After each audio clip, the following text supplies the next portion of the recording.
Hey there, friends, and welcome back to another look.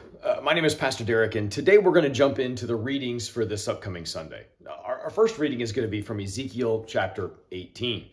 This upcoming Sunday, we're continuing in our sermon series on the book of Philippians. We're going to kind of pop into the book of Philippians a little bit today, which is a little bit out of the ordinary for us, but we're going to jump into there because I want to show how these three different readings actually all link up together with a common theme. So as we're in the book of Ezekiel 18, we're looking at this way of understanding how mankind has kind of misinterpreted their role.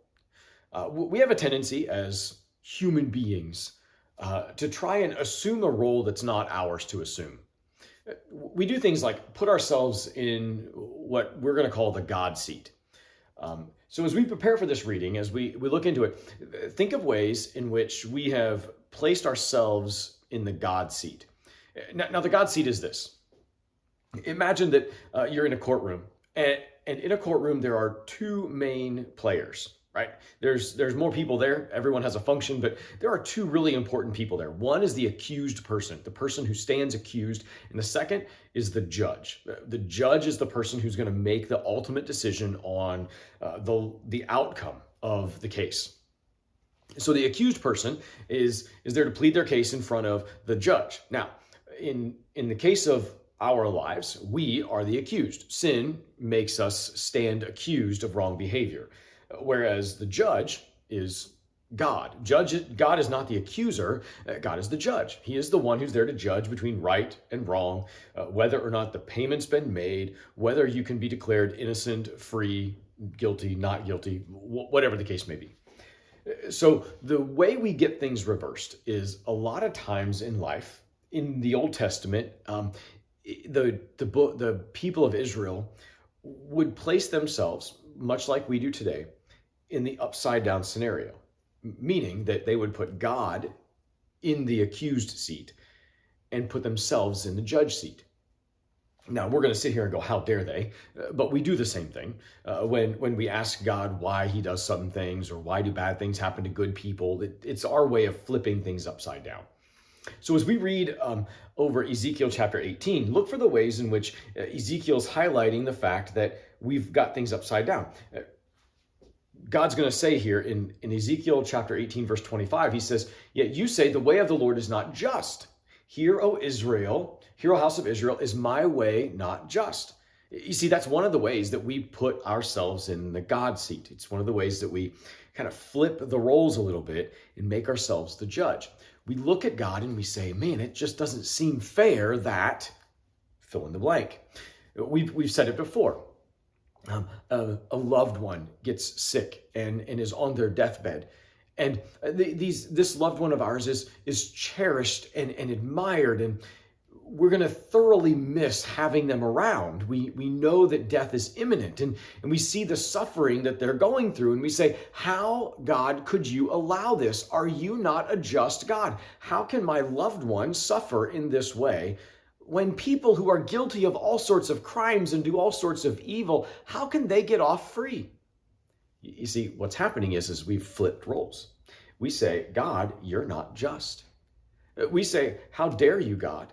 And we put ourselves in the God seat. We make ourselves the judge, and we make God the accused.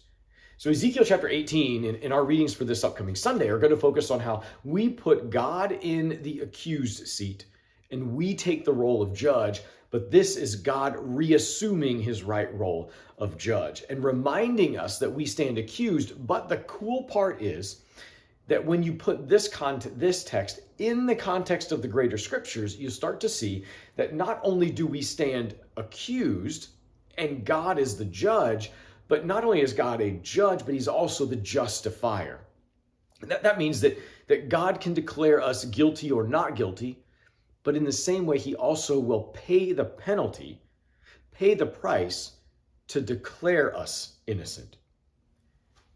In the cross, when Jesus dies and rises, he's the one that changes our guilty to not guilty. He's the one who actually assumes upon himself all the guilty that we are supposed to carry. So Ezekiel is saying, hey, how can you say that things aren't just? Watch what's happening. Look ahead to what's coming. So that's our first reading. Our first reading is about flipping the roles back right side up again so that we stand in the accused seat and God stands in the judge seat. Okay, so now let's jump into the gospel reading. The gospel reading for this coming Sunday is from Matthew chapter 21, verses 23 through 27. This particular reading, and I'm going to read the heading here in my Bible that I have open, it says, "The authority of Jesus is challenged." What better way to demonstrate that we have the roles upside down than to actually have people putting Jesus in the accused seat? Now, this is the section where when Jesus enters the temple, the chief priests and elders of the people came up to him as he was teaching, and they said, "By what authority are you doing these things?" Now, notice everything that Jesus has done has not necessarily been anything that has been to subvert authority. He hasn't come in and said, don't follow the officials. He hasn't come in and said, rebel against the Pharisees. Now, he has in his little kind of slight jab sort of way called them to task. He's pointed out their errors. He's rebuked and corrected them, which is what we're all supposed to do. But here they say, you have no authority to say any of these things. Now, Jesus is not going to answer, because what he's going to do is he's going to flip the roles back over again and say, man, you don't even have the right to accuse me because you can't come up with a simple answer to a really simple question. Is John's baptism of God or of man? Now, this is a really important question that they're going to have a hard time answering, because they know that there's no answer that's going to not get them in trouble. Because if they say it's of God, then, well, quite frankly, they have no grounds to stand on to talk to Jesus. But if they say that his baptism is of man, then all these people who were baptized by John are going to be all sorts of upset, and then there's going to be a rebellion on their hands. Jesus is a genius. Well, he's God, so of course he's a genius. So, okay, Ezekiel chapter 18 is demonstrating that we've got some roles flipped upside down. We've placed ourselves in the God seat and God in the accused seat. And this is what it looks like if we flip it back over again. Matthew chapter 21 is, again, people tend to put God in the accused seat. Here, Jesus stands accused by the people of speaking without authority, of teaching people without the proper call to teach. We have the same problem in our own world, right? Why do you say the things you say? How can you go about saying the things that you say? How can you say you fill in the blanks, right? We do the same thing. We put God in the accused seat. We challenge the authority of Scripture. We say, yeah, but God couldn't have meant that, because we want to make God sound loving and well, squishy. We want to make God a squishy being, someone we can love and cuddle and hold on to. But sometimes God needs to be direct and call us to task. There are two main functions in the Bible, law and gospel. The law tells us the wrong. The gospel points out that even though we were wrong, God saved us in his son Jesus, putting things right back in the right spot again. We are not judge. God is judge. And if God is judge, he also is the justifier, if you remember from Ezekiel. Okay, well, if God is the justifier, that comes in line with Jesus. Jesus is going to fill in the gaps in our faith life. Jesus is going to die on the cross, a thing we can't do. And he's going to rise to life again, which is something we definitely can't do. So you see, in these two readings, the Old Testament and Gospel reading, we get things mixed up and upside down, and God is placing things in the right context. Okay, so now let's get our third reading, which is where we're going to focus on Sunday in Philippians. But this reading is going to focus on two different sections in Philippians chapter 2. We've got 4 verses in Philippians 2, verses 1 through 4, and then later on in verses 14 through 18. Let's take a look at what those are.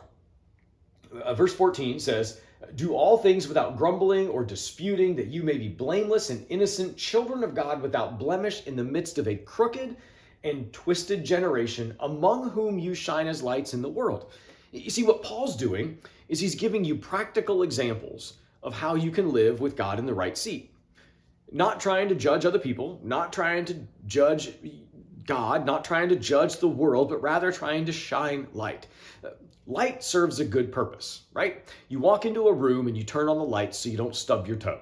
You have kids, you turn on a light when you walk through the toy room so you don't step on Lego landmines. Whatever it is, we have these, the light has a function. It provides warmth, it provides light so we can see, and that's what God says we're supposed to do. Paul gives the example of when we have everybody in the right positions, when God is in the right seat, the seat of judge, and when we're in the right seat of the accused who have been justified by Christ, we can now stand as lights in the world, showing people that it's not their words, their actions, their good deeds that make them saved, but rather it is Jesus who justifies, God who judges, and we who stand declared not guilty because of what Christ did for us. That's your another look for this week. See you on Sunday.